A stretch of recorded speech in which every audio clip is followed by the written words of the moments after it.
ছট পুজো উপলক্ষে সামগ্রী তুলে দেওয়া হলো মহিলাদের হাতে। কল্যাণেশ্বরী এলাকায় ব্যবসায়ী তথা বিশিষ্ট সমাজসেবী রামচন্দ্র সরের উদ্যোগে প্রত্যেক বছরের মতন এবছর ছট পুজো উপলক্ষে ৮০ জন ছট ব্রতীদের হাতে ছট পুজোর সামগ্রী তুলে দেওয়া হলো। রামচন্দ্র সর কল্যাণেশ্বর বাসভবন থেকে এই সামগ্রী তুলে দেওয়া হলো। এই অনুষ্ঠানে উপস্থিত ছিলেন রামচন্দ্র সাউ ও তার পরিবারের সদস্যরা এবং স্থানীয় সমাজসেবী মনোজ তিওয়ারি। কি দেওয়া হলো, কতজনকে দেওয়া হলো? মোটামুটি ৮০ জনকে এবছর দেওয়া হলো।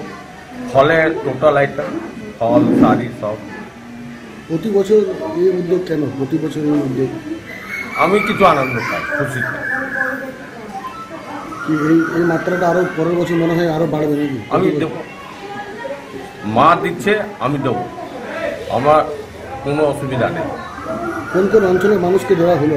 হ্যাঁ, কোন কোন অঞ্চলের মানুষ? তেন্দুয়া, লাকড়াজড়িয়া, কল্যাণেশ্বরী, হোদলা, ড্যাম, লেট ব্যাংক। আসানসোল থেকে সৌমিত্র গাঙ্গুলির রিপোর্ট, গ্লোব নিউজ। এখন থেকে গ্লোব টিভি দেখুন আপনার স্মার্টফোনেও। গুগল প্লে স্টোর অথবা অ্যাপল স্টোর থেকে ডাউনলোড করুন গ্লোব টিভি লাইভ অ্যাপ। এছাড়া জিও টিভি অ্যাপ থেকে দেখুন গ্লোব টিভি লাইভ।